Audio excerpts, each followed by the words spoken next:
తెలంగాణలోని ఒక ఆలయంలో లక్ష్మీ నరసింహస్వామి విగ్రహం కాదని నిజరూపంలో ఉంటారని మీకు తెలుసా? మన దేశంలో చాలా అద్భుతమైన ఆలయాలు ఉన్నాయి. అలాంటి ఆలయాలలో ముఖ్యమైన ఆలయం మల్లూరు శ్రీ లక్ష్మీ నరసింహస్వామి దేవాలయం. ఈ ఆలయానికి మరో పేరు హేమాచల లక్ష్మీ నరసింహస్వామి ఆలయం. ఇది ప్రాచీన స్వయంభూగా వెలిసిన పుణ్యక్షేత్రం. ఈ ఆలయం సముద్ర మట్టానికి 1500 అడుగుల ఎత్తులో ఉన్న ఒక చిన్న కొండపైన వెలిసిన క్షేత్రం.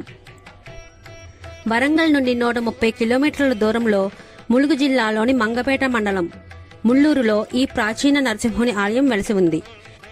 అంతు చిక్కని రహస్యాలు ఈ ఆలయంలో ఉన్నాయి. ముల్లూరు నరసింహస్వామి ఆలయ చరిత్రను చూసినట్లయితే 6వ శతాబ్దానికి పూర్వం ఈ ఆలయంలో దేవతలు నరసింహస్వామిని ప్రతిష్ఠించినట్లుగా చెబుతారు.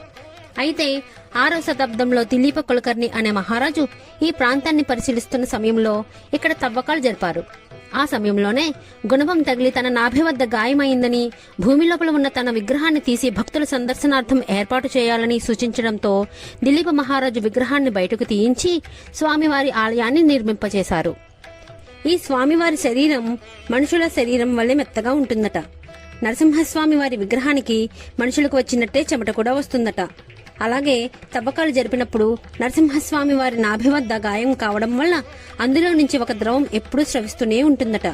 అయితే పూజారులు ఆ ద్రవం స్రవించకుండా చేయడానికి అక్కడ చందనం పెడతారు.